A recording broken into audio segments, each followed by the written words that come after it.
रूप पाहता लोचनी सुख झाले ओ साजनी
नसताची दावोनी भेव केला जीव हिमकोटी केला जीव हिमकोटी केला जीव हिमकोटी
नसताची नावोनी भेवा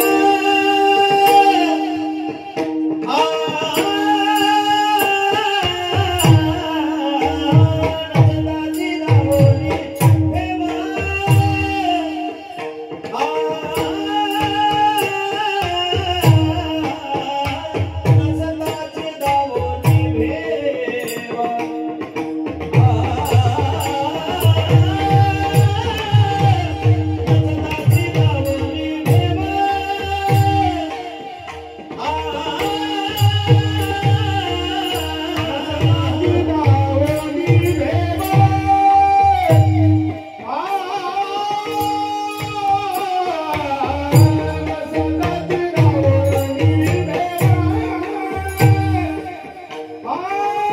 भेवा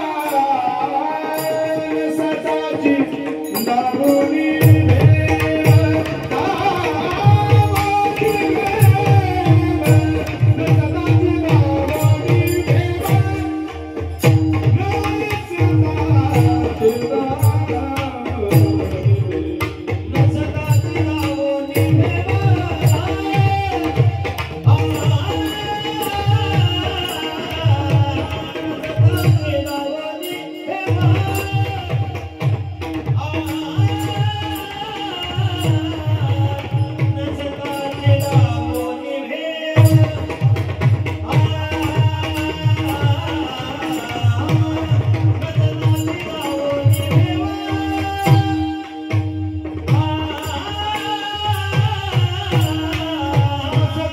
नावोनी भेवा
चिदावणी भेव केला जीव हिमकुटी झालो तेव्हा कळले जागा वावुगा हा अकांत गवशरो पुढे मागे लाग लागे पावला झालो तेव्हा कळले जागा वावुगा हा अकांत तुका म्हणे केली आयनी सलगी चांदणी सन्मुख झालो तेव्हा कळले जागा वावुगा हा अकांत नमो ज्ञानेश्वरा नमो ज्ञानेश्वरा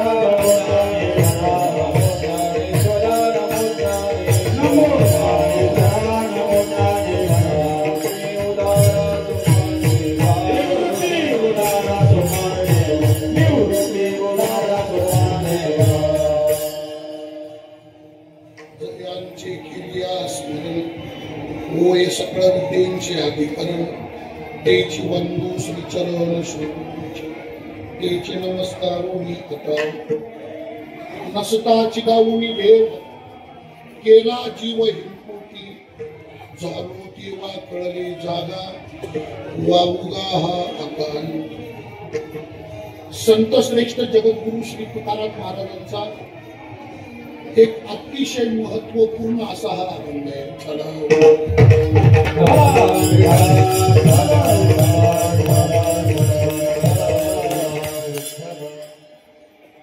काय आहे या अभंगामध्ये? तर या अभंगामध्ये जगद्गुरु श्री तुकाराम महाराज माणसाच्या जीवनामध्ये होणारं दुःख आणि त्या दुःखाच्या निवृत्तीचा संतांनी केलेला उपाय याचं चिंतन व्यक्त करतात. या अभंगामध्ये जगद्गुरु श्री तुकाराम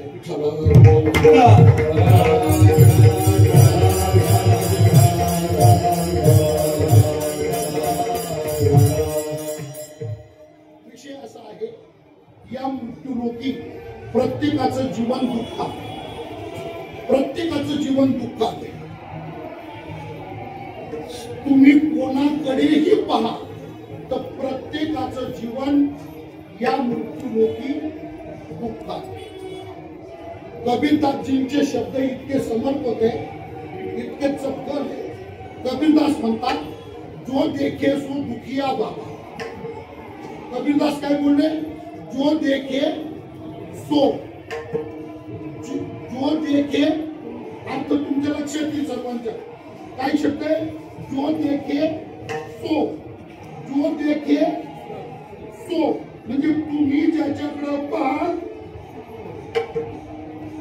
कसा आहे? दुखिया बाबा. जो देखे सो दुखिया बाबा. सुखिया कोई नाही, सुखिया कोई नाही. प्रत्येकाचं जीवन या मृत्यूलोकी दुःखात आहे.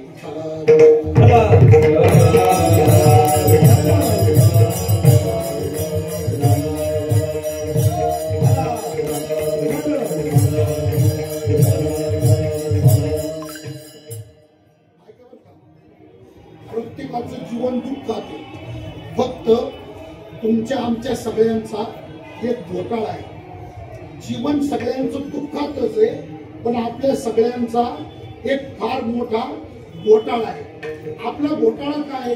तर आपला घोटाळा असा आहे, एकामेकाचे प्रपंच, एकामेकाचे संसार, एकामेकाला लांबून पाहताना बरे दिसतात, हा घोटाळा आहे. त्याच्यामुळे प्रत्येकाचा गैरसमज काय माहिती का? प्रत्येकाचा गैरसमज एकच आहे. कोणता? आपल्यापेक्षा तो बरा, आपल्यापेक्षा. प्रत्येकाला हेच वाटतं, आपल्यापेक्षा तो बरा.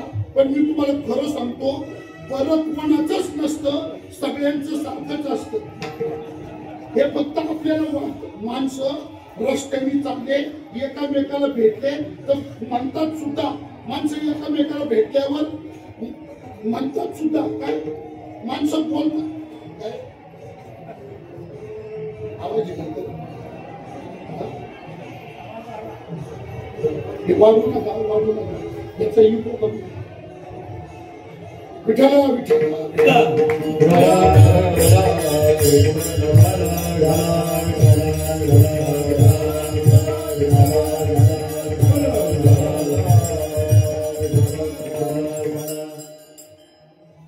मिनिटं परत ऐका, लक्षात घ्या. काय ऐकू का? त्यांची चूक नाही, मशनरीची चूक नाही, साऊंडची चूक नाही, मग कीर्तनाचा दर्जा घसरला. काय होतं? नामदेव महाराजांच्या कीर्तनात, तुकाराम महाराजांच्या कीर्तनात मेलेले माणसं जिवंत झाले ना, आपल्या कीर्तनात चालू सिस्टीम निवडून जाते. दर्जा घसरला.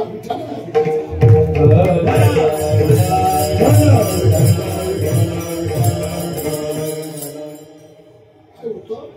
माणसं एकामेकाला भेटले का म्हणतात सुद्धा रस्ते, काय माधू तुझं बरं आहे बुवा, ते मी तुम्हाला म्हणतो बरं आहे बुवा. पण तुम्हाला खरं सांगतो, हे बरं फक्त म्हणायचं असतं, बरं कोणाचंच नसतं. याचा अर्थ काय? याचा अर्थ एकच आहे, प्रत्येकाचं जीवन दुःखात. काय होतं?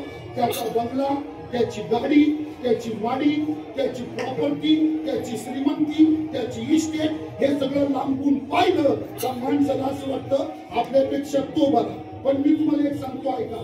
काय? बंगला 5 कोटीचा बांधला, बंगला 5 कोटीचा बांधला, इतका आरशा सक्का बांधला, आरसा सगळं तोंड पाहून घ्या बाहेरून.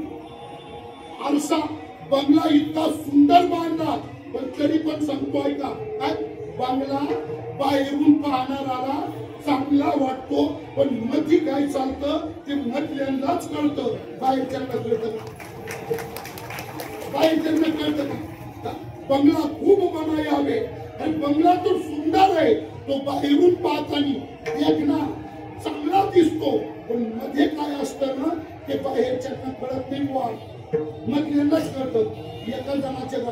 एका जणाच्या बंगल्यापुढं 5 करोड रुपयाची गाडी, 5 करोड रुपयाची,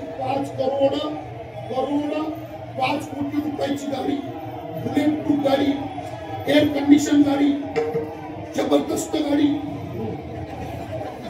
अशी जाड शिट बसायला, गाड्या, त्याच्यात स्पिंगा.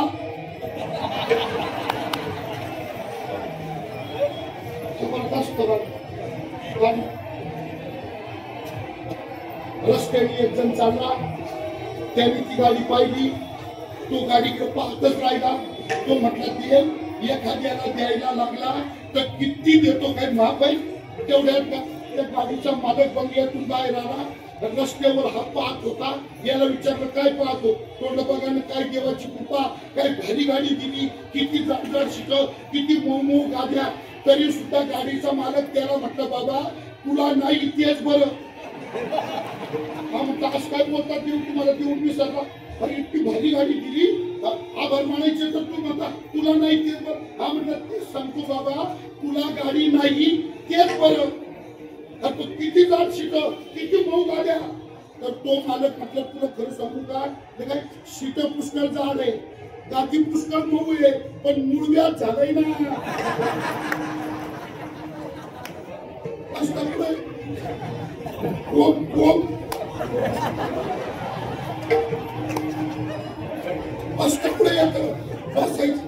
बसायचं ठरलं तर खाली स्टेपनी गावला 3 त्याच्यावर पाय घेऊन. आता 1 मिनिट ऐका बरं का. मला सांगा, त्याच्यापेक्षा आपण बरे गेले, खरं बोलायचं, आता खरं बोलायचं, त्याच्यापेक्षा आपण बरे आहे का नाही? अहो आपल्याला गाडी नाही पण मूळव्याध नाही ना. प्रत्येकाचं जीवन खूप लांबून पाहिलं काय एकामेकाचं जीवन सुखी वाटतं. हा भ्रम आहे, हे खरं नाही.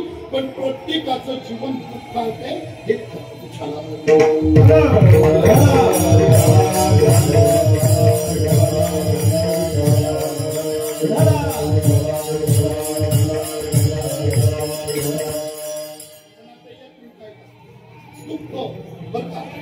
दुःख हा काही जीवाच्या आवडीचा विषय नाही. दुःख हा काही जीवाच्या आवडीचा दुःख हा काही जीवाच्या आवडीचा विषय नाही. जीवाच्या आवडीचा विषय आहे सुख. दुःख दुःख हा जगाच्या जीवाच्या आवडीचा विषय नाही, पण दुर्दैव काय बघा, दुर्दैव काय, आवडत असलेलं दुःख, आवडत असलेलं सुख, आवडत असलेलं सुख जीवनामध्ये मिळत नाही आणि आवडत नसलेलं दुःख आपला पिच्छा सोडायला तयार नाही. सुख मिळत नाही आणि दुःख पाठ सोडायला तयार नाही, ही मोठी शोकांती आहे.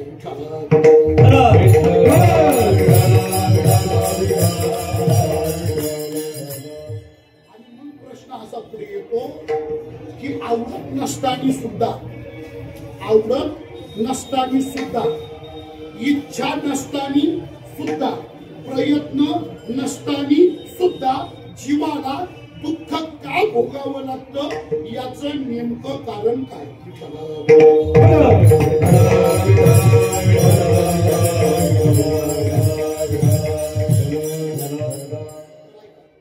याचं नेमकं कारण असं आहे का जीव सध्या वर्तमान ज्या ठिकाणी जीवन जगतो आहे, जीव वर्तमानात ज्या ठिकाणी आपलं जीवन व्यतीत करत आहे, जीवन यापन करत आहे, जीवन जगत आहे, ज्या ठिकाणी आपल्या प्रत्येकाचं जीवन आहे ते ठिकाण म्हणजेच दुःख आहे. ते ठिकाण म्हणजेच दुःख आहे. काय ठिकाण? त्या ठिकाणाचं नाव आहे संसार. त्याचं नाव काय? संसार. आपण सगळे जीवन कुठं जगतो? संसार. आळंदीत आलो तरी आपला संसार थांबलाय का? संसार घरी सोडून आपण आलोय का? 2 दिवसाकरता येतो तरी संसार आपल्यापासून दूर जातो का? नाही फोन केला तर मरतील का घरचे? आपण प्राप्त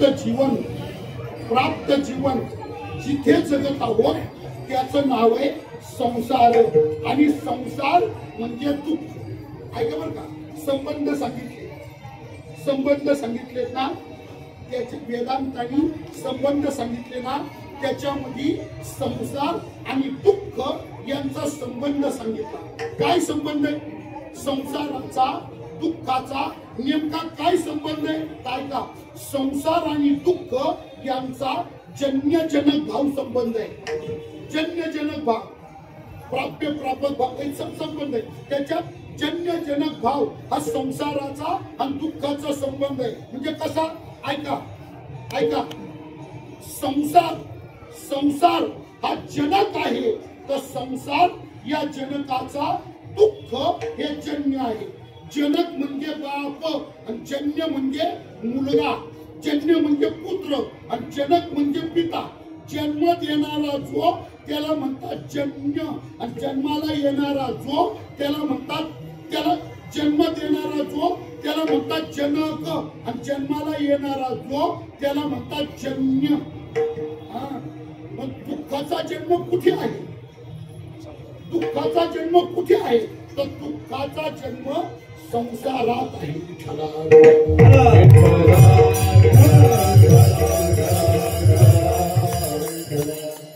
ज्ञानोबरांच्या अभंगाचं प्रमाण तर सर्वांना पाठ आहे हो, सर्वांना पाठ, स्त्रियांना पाठ आहे, पुरुषांना पाठ. ते प्रमाण पाठ नाही असं माणूस नाही.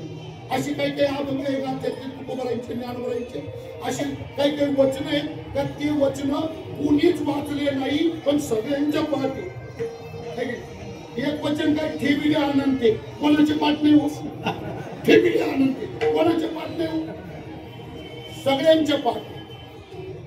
तसं हे ज्ञानोबरांचं प्रमाण आहे. सगळं नसलं तर याचा एवढा शब्द सगळ्यांना माहिती आहे. कोणता? संसार दुःख मूळ. कोणाला माहित नाही? चौकडी. आपल्याला एवढं ज्ञानोबराई काय बोलले ऐका. संसार कसा आहे तर संसार दुःख मूळ. संसार दुःख मूळ म्हणजे दुःखाचं मूळ आहे संसार. दुःखाचं मूळ काय आहे? संसार. म्हणजे दुःख कुठं जन्माला येतं? संसारात. संसार म्हणून एक मिनिट परत ऐका. काय? संसारात दुःख आहे असं म्हणायचं नाही. वाक्य नीट ऐका. संसारात दुःख आहे असं म्हणायचं नाही. संसाराकडे दुःख आहे असं म्हणायचं नाही. संसारापाशी दुःख आहे असं म्हणायचं नाही, संसाराजवळ दुःख आहे असं म्हणायचं नाही, संसारात दुःख आहे असं म्हणायचं नाही. आणि मग म्हणायचं तरी काय? संसारच दुःख आहे. दुःख बांधवडी आहे हा संसार, दुःख बांधवडी आहे हा संसार, दुःख बांधवडी आहे हा संसार, दुःख बांधवडी आहे हा संसार. सुखाचा विचार नाही कोठे, दुःख बांधवडी आहे हा संसार, दुःख बांधवडी आहे हा संसार. सुखाचा विचार नाही कोठे, सुखाचा विचार नाही कोठे, दुःख बांधवडी आहे हा संसार,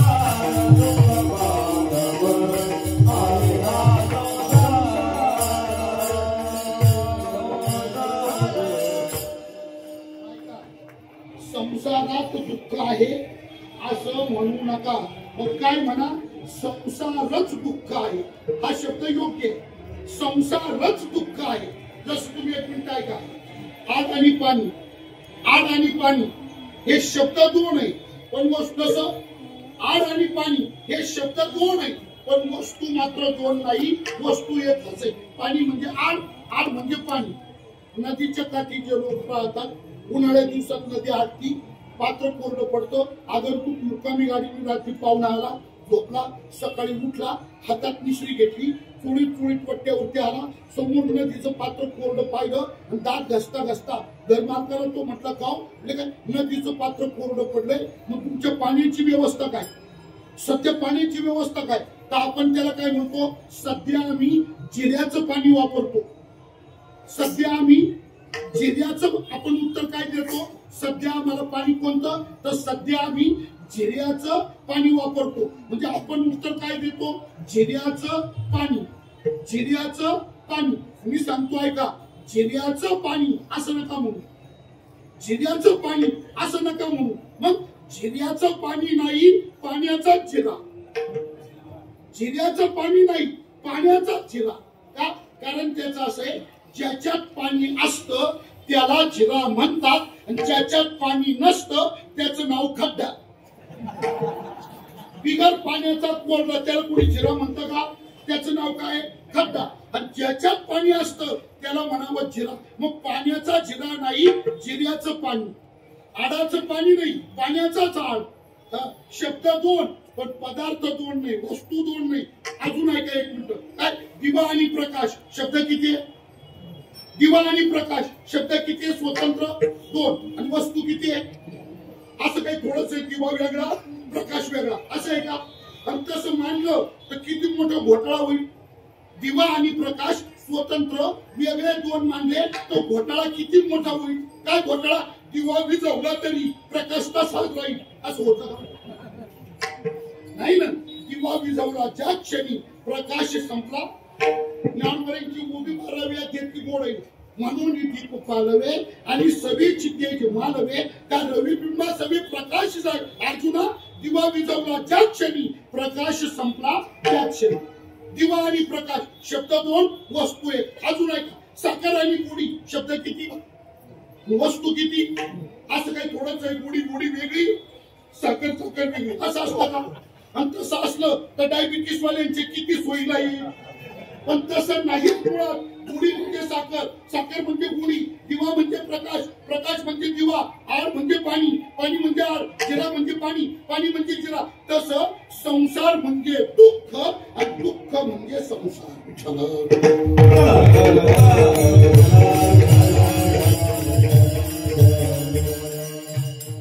हे आपल्याकडे परंपरेने उदाहरण सांगितलं जातं. पूर्वीचे कीर्तनकार सांगायचे जुनच उदाहरण तुम्ही 100 वेळा ऐकलं असेल. पूर्वी लोक फार श्रीमंत होते. किती? इतके श्रीमंत होते, प्रत्येकाच्या दारात पाण्याकरता स्वतंत्र आडा असायचा. प्रत्येकाच्या दारात काहींच्या घरात असायचा, काहींच्या दारात असायचा. स्वतंत्र आड. एका गावात एक इतका श्रीमंत होता, त्याच्या पुढच्या दारी आड आणि मागच्या दारी आड, 2 आड. पण गंमत काय व्हायची, एका आडाचं पाणी वापरलं जायचं, एकाचं पाणी पडून राहायचं, ते वापरात यायचं नाही, खराब व्हायचं, त्याचा वास सुटायचा आणि कुटुंबाला त्याचा त्रास व्हायचा. मग त्यांनी काय ठरवलं की आपल्या घराच्या मागच्या बाजूला जो आड तो आपल्याला नको, तो त्यांनी विकायचा ठरला.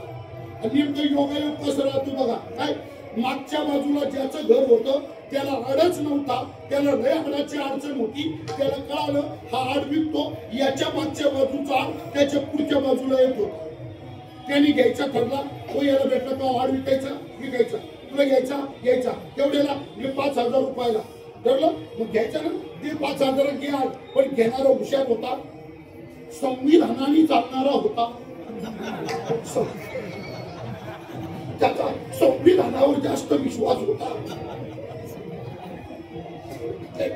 तो म्हटला असं बोगस घे पैसे दे असं नाही. मग तालुक्याला चाल, स्टॅम्प केंद्राकडे जाऊ, लिखापडी करू, रजिस्टर पुढे जाऊ, सब रजिस्टर साहेबापुढे त्याची रजिस्ट्री करू, सही शिक्का होईल, मग पैसे घेईल आणि कायद्याने मी आडाचा मालक होईल असं त्यांनी ठरवलं.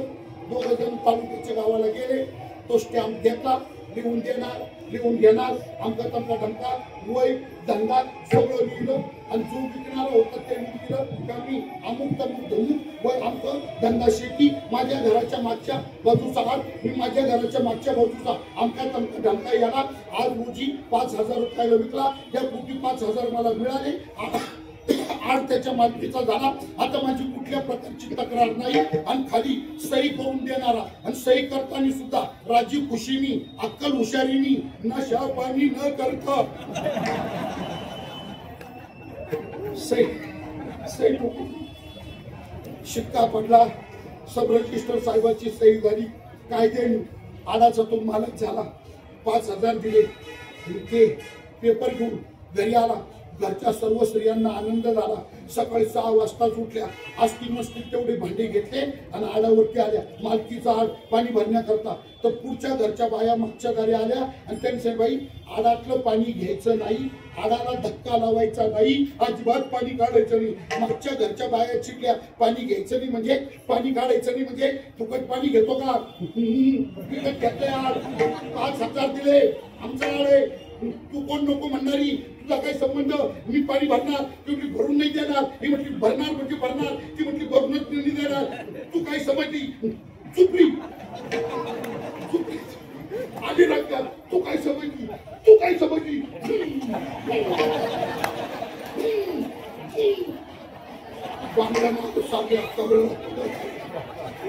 ती म्हटली तू आडाला धक्का लावून पाय, ती म्हटली तू पुढं फक्त आडवी चिवून पाय.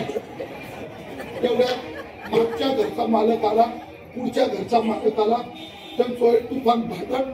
तो मागच्या घरचा मालक पुढच्या घरच्या मालकाला म्हटलं तुझ्या बायकोला समजून सांग, अरे आड विकत घेतलाय ना, आणि ती म्हणती पाणी भरायचं नाही, काय प्रकारे हा. तर तो पुढच्या घरचा माणूस सुद्धा त्याला म्हटला, ती नाही म्हणती ना, नाही भरायचं. तिच्या शब्दाच्या पुढे मी नाही जात, तुम्ही उडून आले,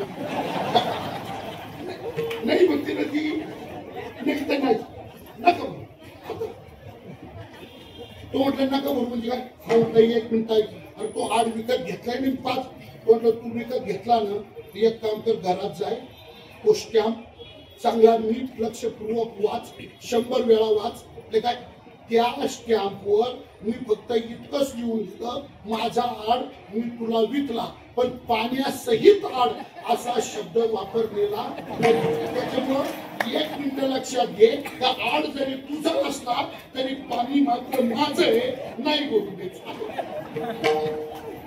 तो रडायला लागला. गावात लोक म्हणजे आमच्यापाशी रडूच नको, काय तू आमच्या वकिलाला भेट. तो वकिलाकडे गेला, वकिलाला परिस्थिती सांगितली, मग त्याच्यावर दावा टाकला, केस टाकली, आणि मग ते तारीख आली, नोटीस आली, आणि तारखेच्या दिवशी नोटीस आली, तर तारखेच्या दिवशी 2 वकील घेऊन हजर झाले. आणि त्या आड विकणाऱ्याला आरोपीच्या पिंजऱ्यात उभं केलं, घेणारा फिर्यादीच्या पिंजऱ्यात उभं राहिला, आणि घेणाऱ्याच्या वकिलांनी ज्यांनी आड विकला त्याची तपासणी सुरू केली का रे तुझं नाव अमका तमका ढमका का म्हणजे हो अमक्या गावचं राहणार का म्हणजे हो तुझ्या घरच्या मागच्या बाजूला आड आहे का म्हणजे हो तू आड या समोर पिंजरे तू बच्चेला विकला का म्हणजे हो 5,000 रुपये यांनी तुला दिले का म्हणजे हो 5,000 मिळाले का म्हणजे हो मग आड याच्या मालकीचा झाला तुझी काही तक्रार आहे का तो कोर्टासमोर तोडलं काही तक्रार नाही साहेब माझी काही तक्रार नाही नाही पैशाची तक्रार नाही त्यांनी 5,000 दिले मी रिक्सर आड विकला आड त्याचाच आहे आड त्याच्याच मालकीचा आहे माझी काही तक्रार नाही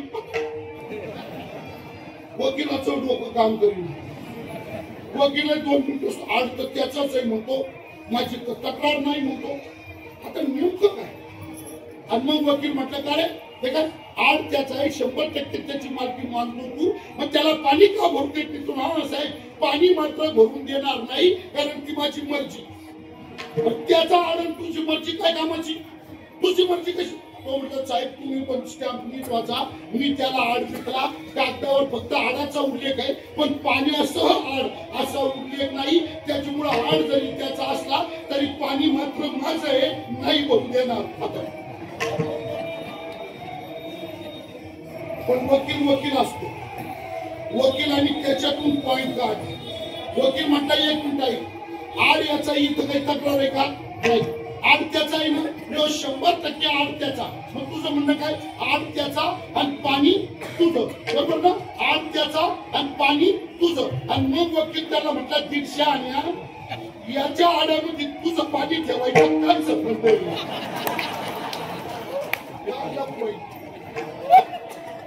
आपण देऊ शकत काय तुला जॉब न करता नाही चहा चुके का याच्या आडात तुझं पाणी ठेवायचं काय संबंध आहे सांग आणि 1 मिनिट ऐक काय उद्या सकाळी 6 तर संध्याकाळी 6 तुला 12 तासाची मुदत याच्या आडातलं तुझं सगळ्याच्या सगळं पाणी काढून घ्यायचं आड कोरडा ठाक बनवायचा थेंब पाणी राहता कामा नये उद्या संध्याकाळी 6 वाजेपासून याच्या आडात जर तुझं पाणी राहिलं तर याच्या आडात पाणी ठेवायचं तुला रोज 500 रुपये भाडं द्यावं लागेल फुकट वापरतो का लोकांची वस्तू 500 रुपये भाडं द्यावं लागेल आता बोल आणि मग तो साहेब साहेब काय पाणी त्यालाच आडाही त्यालाच आणि भाडंही त्यालाच मला पाणी नको आडाही नको भाडंही नको कोण रोज भाडं म्हणजे मला तुम्हाला काय बोलायचं आहे का आड आणि पाणी यांचा जसा अन्योन्य भाव आहे ना तसं संसार आणि दुःख यांचा अन्योन्य भाव आहे दुःख आणि संसार हे वेगळे नाही हे दोघं एकच आहे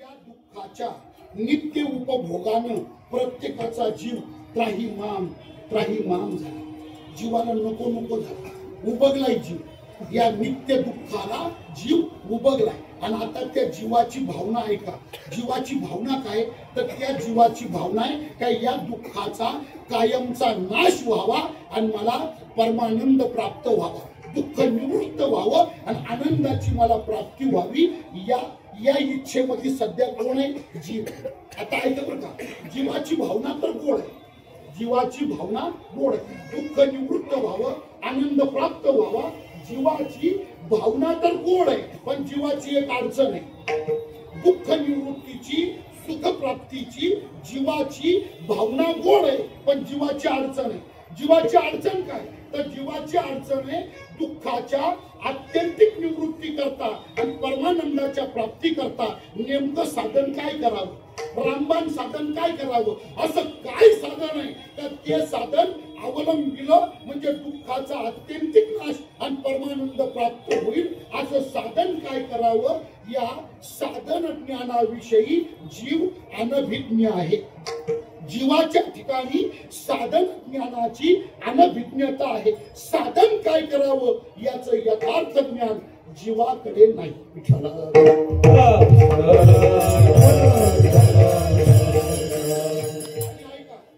याच अज्ञानाचा परिणाम काय झाला आहे का काय झालं तो दुःखाला उभं जीव सुखाच्या प्राप्ती करता असुसलेला जीव पण अज्ञानामुळे घडलं काय घडलं तो जीव दुःख निवृत्ती करता आनंद प्राप्त करण्याकरता निघाला आणि गेला. दुःख निवृत्त करण्याकरता, आनंद प्राप्त करण्याकरता तो अनभिज्ञ जीव निघाला आणि गेला. पण कुठे गेला तर पंचविषयाच्या आहारात गेला.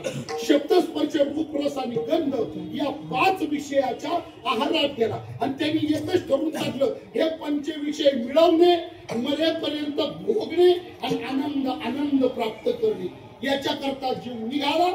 आणि तो अज्ञानामुळं सुखाच्या इच्छेनं पंचविषयाच्या आहारात गेला. आता सिद्धांत काय? सिद्धांत असं सांगतो, विषयामध्ये सुख नाही, हा सिद्धांत.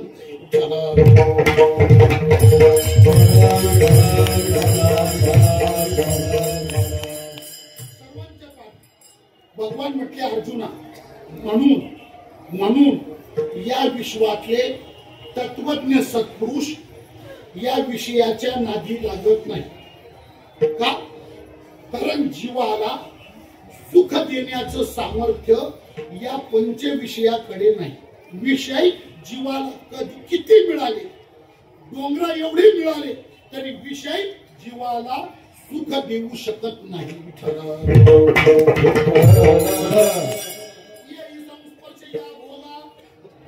दुःख यो नये अत्यंतवंत कौंतेय म्हणून नते शुरमते पुरा.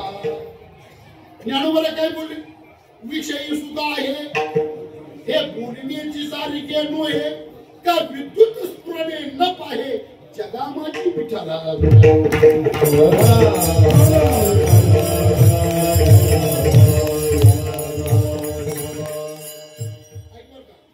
विषयजन्य सुख त्याचं नाव आहे. त्याला नाव काय दिलंय? विषयजन्य. विषयजन्य म्हणजे विषय आणि इंद्रिय, विषय आणि इंद्रिय या दोघांच्या, विषय आणि इंद्रिय या दोघांच्या संबंधात जो निर्माण होतो तो फक्त सुखाचा भास आहे, ते सुख नाही. जीवत्या आभासात आपण सगळे स्त्री पुरुष आभासात आहे. सुखाच्या आभासावर आपण जगतो आहे. मरेपर्यंत जगले, पाचचे जगले आपण जगतो, पुढचे सुद्धा तसेच जगणार. इंद्रिय आणि विषय यांच्या संयोगात जो आभास निर्माण होतो, त्या आभासावर मानवी जीवन चाललंय. सगळं जीवन त्या आभासावर चाललंय. आभास म्हणजे सुख नाही. आपण आभासाला सुख मानून बसलो, हे आपला अज्ञान आहे.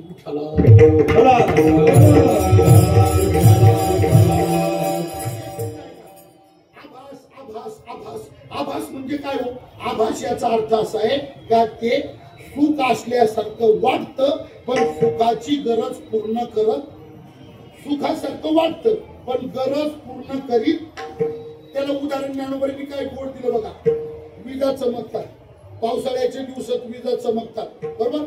विजेचा लख प्रकाश पडतो, डोळे दिपवून टाकतो, पावत नाही त्या प्रकाशात गपकन डोळे झाकतो माणूस, म्हणजे विजेचा लख प्रकाश पडतो. मग विजेचा प्रकाश पडतो की नाही? बोला, विजेचा प्रकाश पडतो की नाही? पडतो ना, पडतो ना. ऐका, त्या विजेच्या प्रकाशात तुम्ही ज्ञानेश्वरीचं पारायण करणार का? बोला, प्रकाश नाही का? प्रकाश नाही का? मग तुम्ही पारायण करणार का? नाही. डायरेक्ट नाही म्हणून आनंदित नाही म्हणता तू, ज्ञानोबाच्या समोर नाही म्हणता तुम्ही. मग प्रकाश नाही का? आहे. पण तुम्ही पारायण करणार का? बताव द्या. नका पारायण करू, पत्ता खेळाल का? तुम्हाला गिरी महाराज काय झालं तुम्हाला? ते काय अहो, तो प्रकाशच कसा आहे? कसा?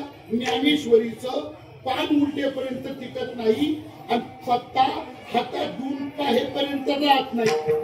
मग तो प्रकाश नाही असं नाही, पण तो उपयुक्त आहे असं मात्र मुळीच नाही, असं मुळीच नाही. मग तो प्रकाश जसा उपयोगाचा नाही, निरुपयोगी आहे, तसं आभासामध्ये सुख असल्यासारखं वाटतं, पण ते जीवाची गरज पूर्ण करू शकत नाही. अभ्राची सावली जाईल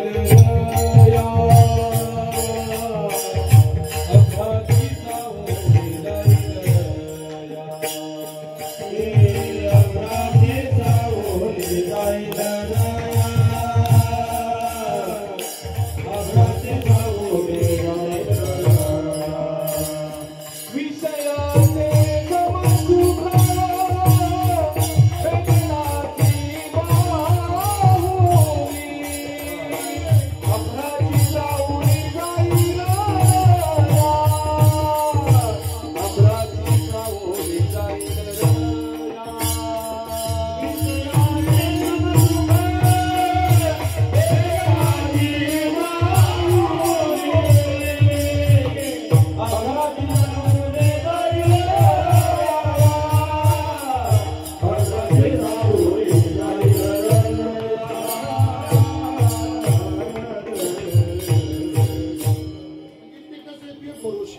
त्याचा भरोसा नाही. तसा ज्ञानोबरांनी पुढे एका विकासं म्हणते आब्राची सावली शब्दाला ज्ञानोबरांचाच या तिथं त्याला धरून ज्ञानोबरांचं सांगे वात वर्ष आटपू धरे, वात वर्ष आटपू धरे हे आग्र छायेची जीवी सरे मग त्रिमाळिके धवणारे करावे केवी. अरे आभाळाच्या सावलीने माणसाला पूर्ण संरक्षण दिलं. पूर्ण म्हणजे पावसापासून थंडीपासून उन्हापासून पूर्ण संरक्षण जर आभाळाच्या सावलीने दिलं असतं तर माणसाला 3-3 मजल्याची घर बांधायची गरज पडली असती का? आता 3-3 मजले मी काय म्हटलो तू मूवीत आलाय म्हणून, नाही तर आळंदीत काही 3 मजली राहिलं नाही. आता कोणत्याही महाराजांचं पहा 6 मजले 7 मजले स्पर्धा लागली स्पर्धा त्याच्यापेक्षा 1 मजला. आनंद आहे आनंद. हे जळणं नाही, हे जळणं नाही. वारकरी असा ऐश्वर्यवान झालाच पाहिजे. आनंद ज्ञानोबरांनी 700 वर्षापूर्वी 3 मजल्याची संकल्पना उभीत मांडली. त्रिमाळिके धवळारे, त्रिमाळिके धवळारे म्हणजे 3 मजल्याची म्हणजे आभाळाच्या सावलीने माणसाला पूर्ण संरक्षण दिलं असतं उन्हापासून थंडीपासून पावसापासून. तर मग माणसाला परत घर बांधायची गरज पडली असती का? पण माणसाला घर बांधावे लागतात याचं कारण आभाळाची सावली जाईना या म्हणजे ती सावली उपयुक्त नाही. म्हणजे ती नाही असं नाही पण माणसाची गरज पूर्ण करू शकते असं मात्र मुळीच नाही. विठ्ठला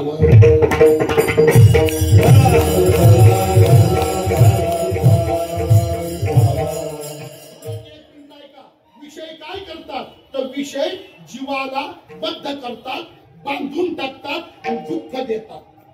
विषय नव्हती बद नव्हती असं वर्णन आहे त्याचं. विषय काय करतात जीवाला बांधून टाकतात आणि शेवटी परिणामी दुःख भोगावं लागतं. मग 1 मिनिट ऐका. सुखाच्या इच्छेनं दुःखाच्या निवृत्तीच्या भावनेतून तो जीव पंचविषयाच्या आहारात गेला. पण सिद्धांत सांगतो विषयामध्ये सुख नाही. आता त्या विषयातून जीव परावृत्त होऊ शकत नाही. जो जीव विषयाच्या दलदलीमध्ये अडकला तर त्या जीवाला पुन्हा माघारी येणं नाही. तो तिथून परावृत्त होत नाही. म्हणून किती समजून सांगा विषयातले माणसं संतांचं वचन मानायला तयार नाही. ज्ञानोबरांनी परिसीमा केली. ज्ञानोबा अशी शब्द कधीच वापरत नाही पण तिथं वापरला.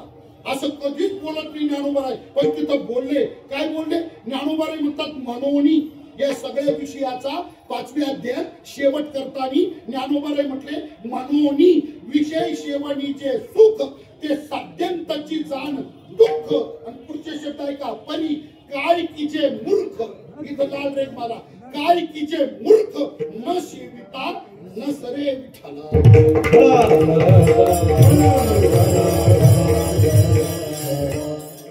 दुःखाच्या निवृत्ती करता सुखाच्या इच्छेनं पंचविषयाच्या दलदलीत जीव अडकला. एकदा तिथं फसला का जसं माशी लिगाडामध्ये गुंतली का मरण पण माघारी फिरणं नाही. गोडपणी माशी लिगाडी गुंतली पण गुंतली आता मरायचं तिला माघारी येत. तसं जीव विषयात अडकला त्याला पुन्हा माघारी येणं नाही. मग आता प्रश्न काय? सुखाच्या अपेक्षेनं विषयाच्या दलदलीत अडकलेल्या फसलेल्या या विषयासक्त जीवांना त्या विषयापासून परावृत्त कोण करील? त्याला तिथून बाहेर कोण काढील? त्याला निर्विषयी कोण बनवील? आणि त्याला खऱ्या सुखापर्यंत परमानंदापर्यंत ब्रह्मानंदापर्यंत कोण नेऊन पोहोचवील हा महत्वाचा प्रश्न. विषय ओढी भुलले जीवा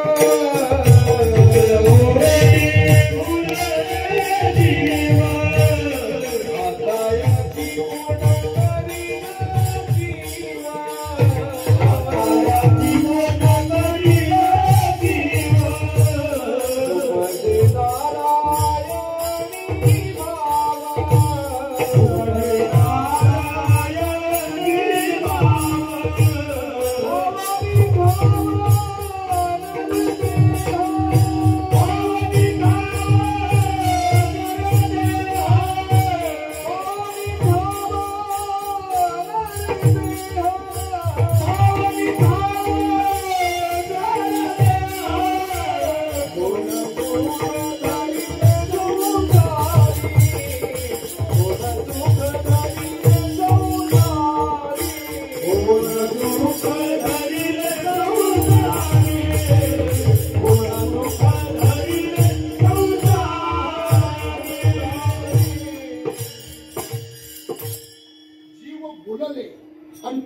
बुडले विषयाच्या उडीत विषय उडी बुडले जीव. प्रश्न असा आहे महाराज, आता या विषयासक्त जीवाची कीव कोणाला येईल? यांच्यावर दया कोण करील? कोण बाहेर काढील? आणि कोण खऱ्या सुखापर्यंत नेईल? आता याची कोण करील कीव? आता याची कीव कोण करील? कोणाला दया येईल याची? तर लगेच उत्तर सांगतो. समाजामध्ये सृष्टीच्या आदिकाळापासून एक वर्ग फक्त हेच काम करीत आला. त्या वर्गाचं नाव आहे संत. संत काय काम करीत आला? तो संत नावाचा समाजातला वर्ग आहे. त्या वर्गाचं जन्मोजन्मी फक्त एवढंच काम आहे, विषयासक्त जीवांना निर्विषयी बनवणे, विषयापासून परावृत्त करणे आणि त्यांना परमानंदापर्यंत नेऊन पोहोचवणे. हे काम कोण करतं? तर हे काम करतात संत. भवताप श्रमी दुःखे पिडले निभवता. भवताप श्रमी दुःखे पिडले निभवता.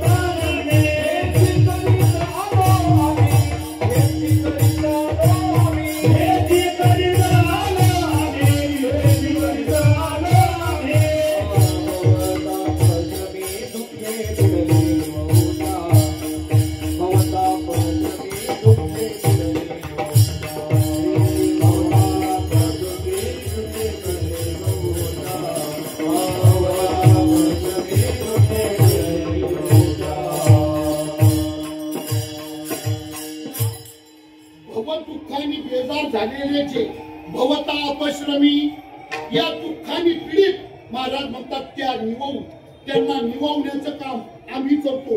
आणि कधीपासून? मागे बहुता जन्मी हेच करीत आलो आम्ही. भवता अपश्रमी दुःखे पिडले. या माझ्या मला वाटतं 9व्या स्कंदामध्ये रंती देवाच्या मुखात जो श्लोक टाकला ना, अत्यंत गोड आहे. 48 दिवसाचा उपवास घडलेला आहे. 48 दिवस अन्न पाणी नाही आणि एकाएकी थोडं प्रसाद, थोडं अन्न, घासभर अन्न, गोडभर पाणी मिळालं. सहकुटुंब बायका मुलांसह जंगलात येतो. राज्य दान दिलं, राज्य सोडून जंगलात गेला. 48 दिवस अन्न नाही पाणी नाही. 48 दिवस आणि 48व्या दिवशी थोडं घासभर अन्न आणि थोडं गोडभर पाणी मिळालं. सगळ्या कुटुंबाला आनंद झाला. बुडत्याला काडीचा आधार म्हणतात ना, तेवढं का होईना थोडं थोडं खाऊ आणि पाणी पिऊ म्हणून सगळेजण आधाशासारखे त्या राजाच्या हातातल्या अन्न प्रसादाकडे आणि पाण्याकडे पाहत होते. भगवंतांनी परीक्षा पाहण्याकरता 3 प्रकारचा भिकाऱ्याचा वेश घेऊन परमात्मा त्याच्या समोर आले आणि परमात्म्याने सांगितलं, राजा 7 दिवसाचा उपवास आहे, अन्न पाणी नाही. तुझ्या हातात अन्न पाणी दिसतंय तर सगळं नको, पण थोडं का होईना त्याच्यातला आम्हाला दे. आता तुम्ही ऐकू राहिले ना? हॅलो, ऐकू राहिले झाले? मग ऐका ना, मागणारा किती दिवसाचा उपाशी आहे? एकादशीचा नाही, एकादशीचा नाही, किती दिवसाचा? मागणारा किती दिवसाचा उपाशी आहे? 7. ज्याच्याकडे मागतो तो सहकुटुंब किती दिवसाचा उपाशी आहे? 48. तुम्ही मला विचारपूर्वक उत्तर सांगा. त्या राजाने याचकाला अन्न आणि पाणी द्यावं का न द्यावं? बोला आता, विचारपूर्वक उत्तर द्या. दिलं पाहिजे का न दिलं पाहिजे का न दिलं पाहिजे? सर तुमचं काय मत आहे बुवा? सहज बसले तुमचं काय मत आहे?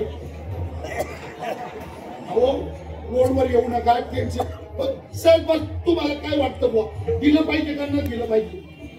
हा, बोला ना, बोला ना, बोला ना. हा, काय केलं पाहिजे? दिलं पाहिजे, दिलं पाहिजे ना. पुन्हा बदलायचं नाही, पलटी मारायची नाही. चालले कमळाकडं पुन्हा बदलायचं नाही. दिलं पाहिजे ना? सगळ्यांचं मत काय? दिलं पाहिजे ना? दिलं पाहिजे ना? तर त्याच्या जागी आपण असतो तर दिलं पाहिजे. आता बदललं ना? याला शास्त्र म्हणतं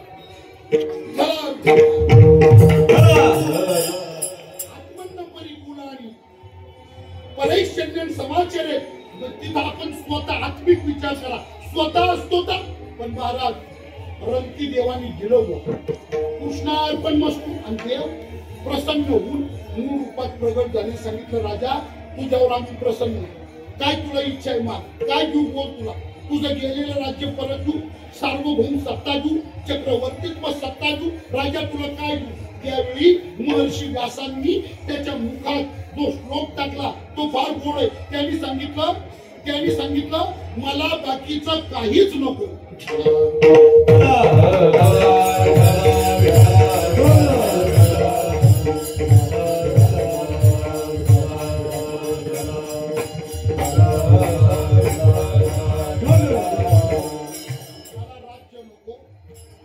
मला वैभव नको.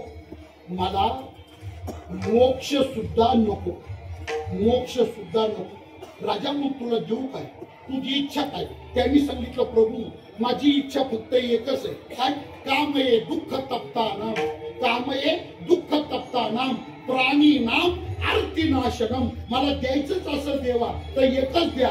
संसाराच्या दुःखाने पीडित असलेल्या या लोकांचं संसार दुःख मिटवण्याची मला ताकद द्या. शक्ती द्या. मला दुसरं काही नको.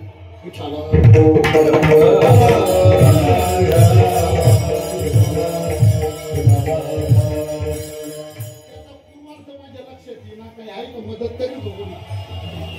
आता इथं काही पाकिटही नाही त्याच्यामुळे पण कमी नाही तर गावाकडे असतं तर थोडंफार पाकिटातलं दिलं असतं मदत करताना. मला ते पूर्वार्ध लक्षात येईल. कामये दुःख तप्ताना प्राणी. हा झाला उत्तरार्ध. त्याची सुरुवात ते माझ्या लक्षातच येईल. श्रीनिवास महाराज याला साठी बुद्धी नाकी म्हणतात बरं का. आता तुमच्या ध्यानातच राहत नाही. त्यांनी फोन केला माझ्या लक्षातच नाही. मी कृष्णा महाराजांना 8 दिवस म्हणून होतो फोन नाही आला. फोन नाही आला. फोन नाही. मग ते म्हणे असं करतो रेकॉर्डिंग पाठवतो अन्नाची. याची साठी बुद्धी नाकी म्हणतात.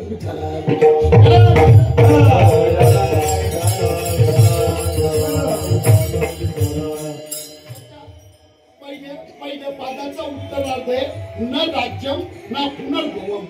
न राज्यम ना पुनर्भवम कामये दुःख तप्तानाम प्राणिनाम आर्तिनाशनम. न राज्यम ना पुनर्भवम.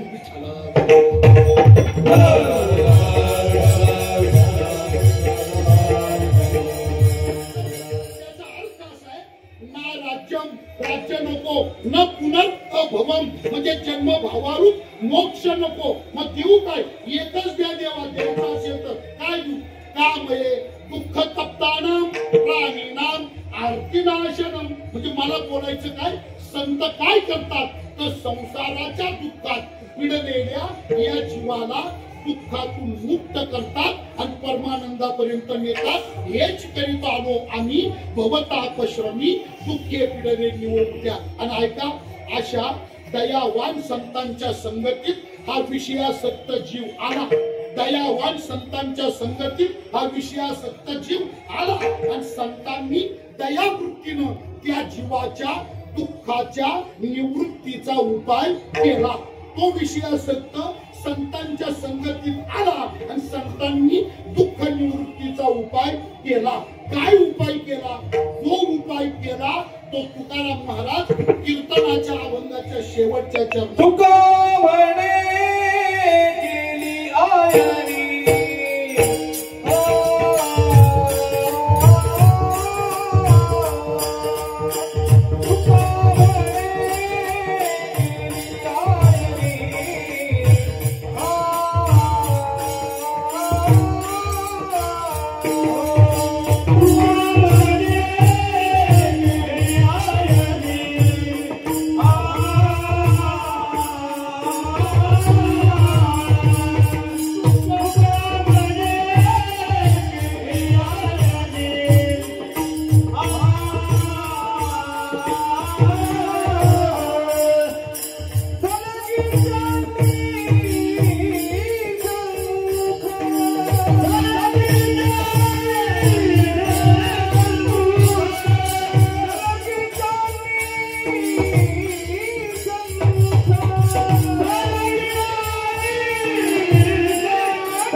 दुःखाच्या निवृत्तीचा उपाय केला. काय उपाय केला ऐका. शेवटच्या चरणात उपाय सांगितला. तुका म्हणे केली आयन सलगीच्यांनी सन्मुख. काय केलं? संतांनी त्याच्या तोंडासमोर आरसा धरला. संतांनी त्याला आयनी म्हणजे आरसा. संतांनी त्याला आरसा दाखवला आणि संतांनी दाखवलेल्या आरशात त्या जीवानी पाहिलं आणि त्याचं दुःख संपलं. काय बोलता? आरसा दाखवला. आरशे तर कायम पाहतो ना. उलट आरशाला कंटाळा आलाय. आम्हाला कंटाळा येईना. काही त्यांचे तोंड पाहण्यासारखे राहिलेले तरी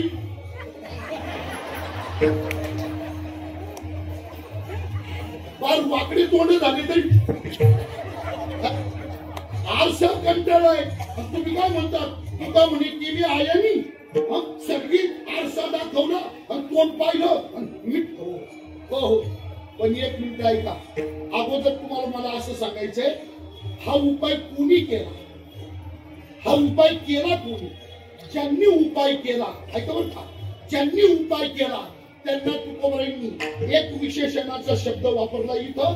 ते विशेषण फार होत आहे. त्या विशेषणाला डावलून आपण पुढे नाही जाऊ शकत. विशेषणापाशी थांबावंच लागतं. त्याचं चिंतन करावंच लागतं. विशेषण काय? कोणी उपाय केला? विशेषणाचा शब्द आहे सलगीच्यांनी. सलगीच्यांनी सलगीचे दुःख निवृत्तीचा उपाय कोणी केला? तर सलगीच्यांनी. आता शब्द जरा जुना आहे. आज्या पंजाच्या काळातला. तो लगेच कळणं थोडं अवघड आहे पण येईल तुमच्या लक्षात. सलगीचा सलगी सलगी सलगीचा सलगीचा आलं का ध्यानात तुमच्या? सलगीचा सलगीचा कळलं का तुम्हाला? बोला बोला. सलगीचा आलं का लक्षात तुमच्या? नाही तरी म्हणा म्हणजे मी तरी सांगतो. अशा की समोरच्याला काही कळतं का हो? सलगीचा जाऊ द्या, घाबरू नका. नाही कळलं तुम्ही आहे ना. सलगीचा म्हणजे अत्यंत जवळचा. सलगीचा म्हणजे लई लई जवळचा.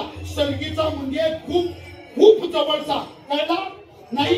सलगीचा म्हणजे गळ्यातला ताईत तरी नाही कळला तर सलगीचा म्हणजे जीवलग तरी नाही कळला तर सलगीचा म्हणजे आत्मीय आत्मीय आणि तरी नाही कळला तर सलगीचा म्हणजे जीवश्च कंठश्च आणि तरी नाही कळला तर तिकडे जामगा.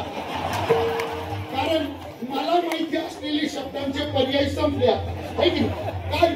जाऊ द्या. शेवट एक आहे सलगीचा म्हणजे माझा माझा माझा माझा. सलगीचा परंतु माझा आहे ना माणूस लय जपून वापरतो का? माझा हे ना माणूस भसा भसा वापरत नाही. मग लय जपून वापरतो. कसं? आपल्या घरातल्या लोकांची पाहुण्याला ओळख करून द्यायची असली तर माझी आई आहे म्हणतो, माझे वडील म्हणतो, माझा भाऊ आहे म्हणतो, माझी भाऊजाई म्हणतो, माझी बहीण आहे म्हणतो, माझी पोरगी आहे म्हणतो, माझा मुलगा आहे म्हणतो, माझी बायको. आणि 9 इंचाची भिंत आहे. पलीकडे चुलता राहतो. चुलत्याच्या घरातल्या लोकांची पाहुण्याला ओळख करून देताना माझा चुलता माझी चुलती असं नाही म्हणत. मग आमचा चुलता आमचा म्हणजे लांबवला. आमचा चुलता आहे म्हणतो, आमची चुलती म्हणतो, आमचा चुलत भाऊ म्हणतो, आमची चुलत बहीण म्हणतो, आमची मावळण म्हणतो, आमची मावशी म्हणतो, आमची मामी म्हणतो आणि बायको माझी. एवढा मोठा फरक आहे बुवा. माझा माझा माझा. सलगीचा म्हणजे माझा आणि माझा म्हणजे आत्मीय. विठाला थांबा 1 मिनिट. सगळे एक सेकंद सगळे स्थिर व्हा, अंतर्मुख व्हा आणि खरोखर विचार करा. या जगाच्या बाजारात माझं कोण आहे? या जगाच्या बाजारात माझं कोण आहे? कोण आहे माझं? विचार करा. मी उत्तर सांगतो, तुम्हाला पटणार नाही पण मी उत्तर सांगतो. माझं कोण आहे याचं उत्तर एकच एक गोष्ट आहे. काय?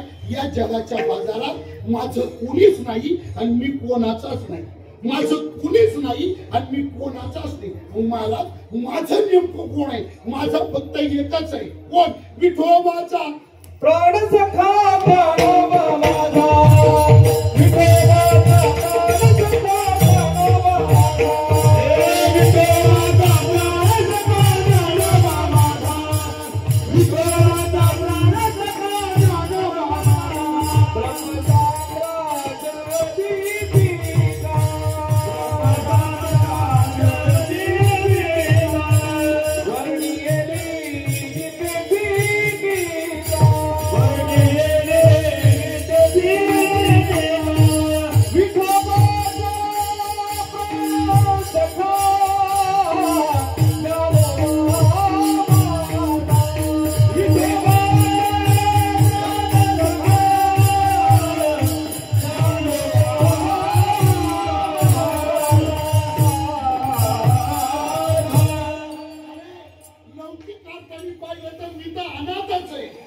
अनाथ अज्ञानी कोणी नाही त्याला, अनाथ अपराधी पतित आधा. अरे या संसाराच्या बाजारात मी कोणाचाच नाही, माझं कोणीच नाही.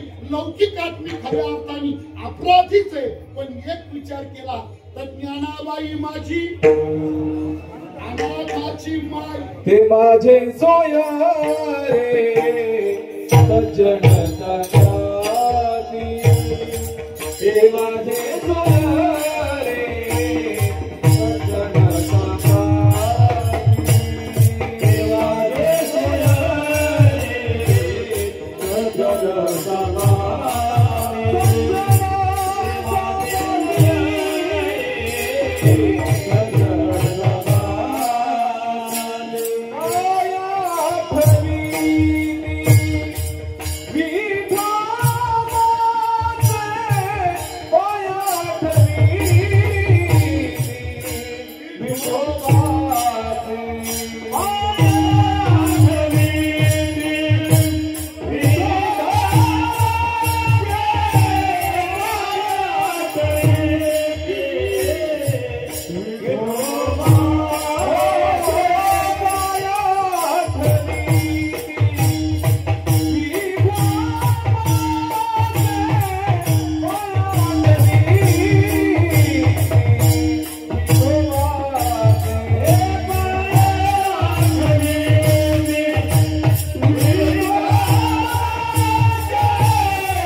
लक्षात ठेवा, एवढं वाक्य खरंच घरी न्या, कागदाच्या कोपऱ्यात जपून ठेवा. या मायावी जगाच्या बाजारात स्त्री पुरुषांनी विचार करा तर माझं कोणीच नाही आणि मी कोणाचाच नाही. मग माझे कोण आहे? माझे फक्त ज्ञानोबा आहे, माझे फक्त तुकोबा आहे, माझे फक्त विठ्ठल बाबा आहे. माझं कोण? दुसरं कोणी माझं दुसरं काही, फक्त माझे जीवलग सोयरे, ते माझे सोयरे सज्जन संगाती. ज्ञानाबाई माझी अनाथाची माय, एका जनातनी पाय बंदित असे.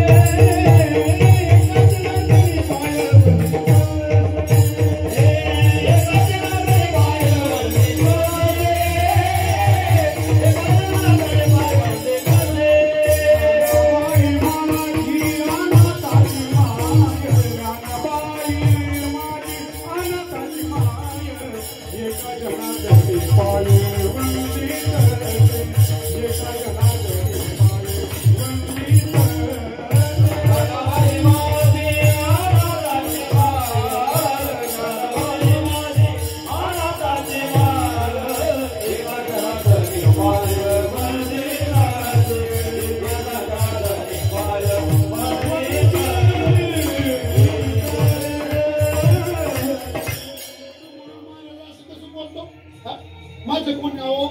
आई माझी आहे, बाप माझा आहे, भाऊ माझा आहे, बहीण माझी आहे, बायको माझी आहे, पोर माझी आहे, काय काय करतो, सासू माझी आहे.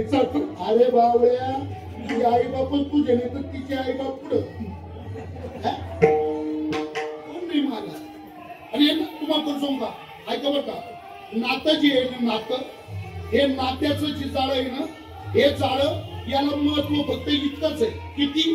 संसारात व्यवहारात, म्हणजे संसारात व्यवहार सुरळीत चालावा याच्याकरता विणलेलं जातं जाळं, त्याचं नाव आहे नातं.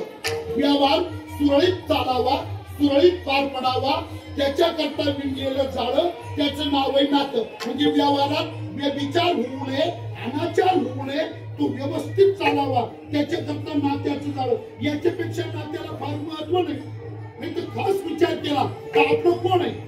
काय वर्णन?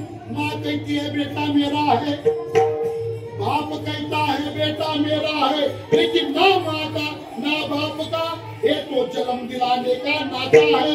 भाई कहता है भाई मेरा है, बहन कहती है भाई मेरा है, लेकिन ना भाई का ना बहन का, ये तो रक्षाबंधन का नाता है। सास कहती है जवाई मेरा है, ससुर कहता है जवाई मेरा है, लेकिन ना सास का ना ससुर का, हे तो बेटी दिलाने का नाता है। कोण आहे इथं? एकच आहे, माझं कुणीच नाही, फक्त जीवाचे सलगीचे फक्त संत आहे। आणि अशा मायबाप संतांनी, सलगीच्या संतांनी दुःखाच्या निवृत्तीचा उपाय केला। मग कुणी केला? सलगीच्यांनी। उपाय कुणी केला? सलगीच्यांनी। काय केलं? आरसा दाखवला।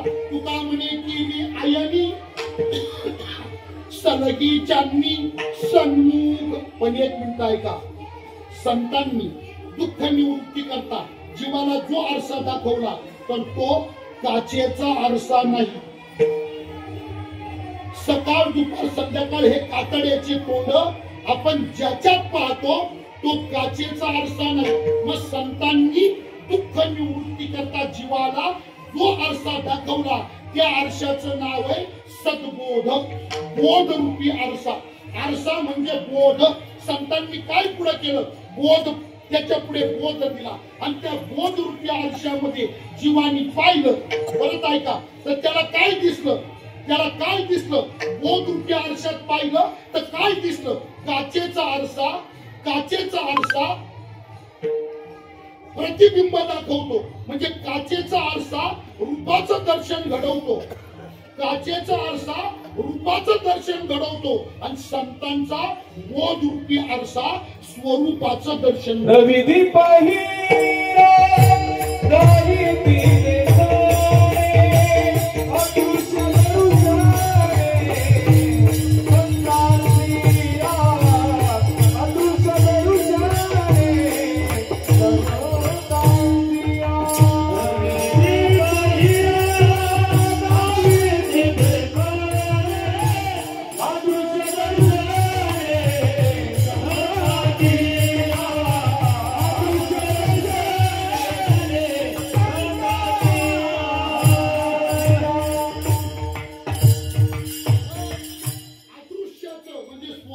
दर्शन आहे बुवा। मग जीवानी त्याच्यात पाहिलं, बोध रूपी आरशात पाहिलं, आणि त्याला काय दिसलं? तर त्याला दिसलं मी सद्रूप आहे, मी चिद्रूप आहे, मी आनंद रूप आहे, मी सच्चिदानंद स्वरूप आहे। चिदानंद रूप शिवोहम, शिवोहम अहम चिदानंद रूपा, हा मी आनंद स्वरूप आहे। मग त्याच्या लक्षात आलं का दुःखाचा आणि माझा लांब लांब पर्यंत काहीही संबंध नाही। मी मुळात आनंद रूप आहे आणि दुःखाचा माझा संबंधच नाही। पण हे कधी कळलं? तर संतांनी दाखवलेल्या बोधरूपी आरशात पाहिलं, स्वरूपाचं यथार्थ दर्शन म्हणजे ज्ञान झालं। स्वरूपाच्या ज्ञानात भ्रांतीचा नाश झाला, आणि भ्रांतीच्या नाशामध्ये अज्ञानाची झोप संपून गेली, आणि जागा झाल्यानंतर कळालं का मी दुःखाचा माझा संबंध नाही, मी आनंद रूप। पुन्हा ऐका, कधी कळालं? त्या आरशात पाहिलं, स्वरूपाचं दर्शन झालं, भ्रांतीचा नाश झाला, अज्ञानाची निद्रा, अज्ञानाची झोप संपली, आणि जागा झाल्यानंतर कळालं का दुःख नाहीच, मी आनंद स्वरूप आहे। पण हे कळलं कधी? झालो तेव्हा कळले जागा, झालो ते जागा, झालो तेव्हा कळले, झालो तेव्हा कळले जागा। आणि काय कळालं? तर आतापर्यंत जे वरडलो, बोंबडलो, रडलो, तो शिमगा आतापर्यंत केला, आतापर्यंत जो शिमगा केला, हा सगळा आकांत, हा दुःखाचा सगळा आकांत व्यर्थ होता, खोटा होता, तो खरा नव्हता, आणि आनंद रूपता ही खरी होती। कधी कळालं? जागा झाल्यानंतर कळालं। झालो तेव्हा कळले जागा, वावुगा हा आकांत, हा सगळा आकांत वाव। आणि एक मिनिट ऐका, जागा झाल्याशिवाय कळत नाही महाराज। त्याच्याकरता काय व्हा? जागे संतांनी जागोजागी आपल्याला जागवण्याचं काम केलं ना, याच्याच करता जागच झोपलेल्याला काही कळत नाही. काही म्हणजे काहीच कळत नाही. भागवतात उभी आणि दोन्हीकडच्या ओव्या पुष्टांताच्याच आहे. ज्ञानोबारे म्हणतात निद्रिताची अंगेशी सापताईची उर्वशी. गाढ झोपलेल्या माणसाच्या अंगावर विषारी साप नेऊन सोडा, तो हरबळत नाही, वरडत नाही, म्हणजे तो घाबरत नाही. घाबरत साप सोडा त्याला काही वाटत नाही. आणि सुंदर स्त्री आणून ठेवा, तो मोहितही होत नाही. का तर झोपल्यामुळं त्याला सापही कळत नाही, स्त्री कळत नाही. झोपेचा परिणाम निद्रिताची अंगेशी सापताईची. आणि नाथ महाराज तर म्हटले बोट बघा, पती शेजारी निजोनी नावी स्वप्नी वैधव्य शंक करी. नवरा बायको दोघं झोपले, गाढ अशी झोप लागली, मोसम मध्ये झोप आली, रंगात झोप आली. 2-2:30 वाजले, अशी झोपली. आणि तेवढ्यात त्या बायकोला स्वप्न पडलं, तिचा नवरा बंदूक घेऊन जंगलात गेला, शिकार करण्याकरता गेला. एका झाडाच्या उंबराला बिबट्या समोर, आता बिबट्याच बरं आहे, त्या बिबट्या असते तर बिबट्या समोर उभा होता. यांनी बंदुकीचा नियम धरला, चाप ओढायचा, गोळी सुटणार. बिबट्या मग कसं तू बिबट्या सजग दक्ष, त्याचं कसं लक्षात आलं महाराज. त्याने अशी जंप मारली, अशी छलांग मारली, अशी उडी मारली ना, एका उडीत तो बिबट्या डायरेक्ट याच्या कशा आला. त्या बिबट्याने याचं नरड पकडलं आणि तडफडून तिचा नवरा गेला. पुढं गावात नाही, नवरा तिचा मेला. आणि लागली मोठ्या, आता काय करू गो, आता काय करू गो, आता कसं झालं गो, ए बया. तिच्या वरडलेली नवरा उठला. नवऱ्याने तिला हलवलं, जाग केलं. काय ग काय ग काय ग, अगं काय झालं ग, काय वरडती काय रडती. अगं ती अर्धवट झोपी अर्धवट जागेल. आणि जागी नवऱ्याला होती, माझा नवरा मेला ना बाई, वाघाने खाणार बाई. शेवटी नवऱ्याने तिला चिमटे काढले, अशी काकडे चिमटे काढले. नवऱ्याने चिमटे काढल्यानंतर ती उठून बसली. आणि उठून बसल्या समोर नवरा पाहिला. ती म्हणे आता बया तुम्ही काय, आता म्हणे अगं हाय तुम्ही गेलो कुठं. म्हणजे मला काय बोलायचंय, झोपलेल्या माणसाला काही कळत नाही, त्याला कळतं सगळं, पण कधी जागा झाल्यानंतर. तसं दुःख नव्हतंच, आनंदच खरा होता. पण हे कधी कळालं तर भ्रांतीचा नाश झाला, अज्ञानाची निद्रा झोप संपली. आणि मन कळालं. काय कळालं, झालो तेव्हा कळले जागा वाउगा हा अकांत. हा सगळा अकांत खोटा होता, हे जाग झाल्या नंतर कळालं. नव्हतंच काही विचारा.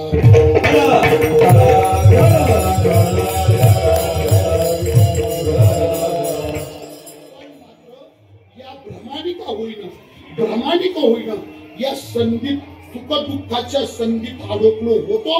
पण संतांच्या कृपेने मात्र त्याच्यातून सुटलो. गवशिरो पुढे मागे, पण संतांच्या कृपेने लाग लागे पावला आनंदापर्यंत पोहोचलो. संतांची कृपा. गवशिरो पुढे मागे, लाग लागे पावला. आणि काय केलं संतांनी तर बोध दिला आणि दुःखाची निवृत्ती केली. तुका म्हणे की आयनी सलगी चांनी सन्मुख झालो तेव्हा कळले जागा वारुगा हा अकांत. विठोबा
अर्थाचा जगद्गुरु तुकोबारायांचा हा अभंग आहे.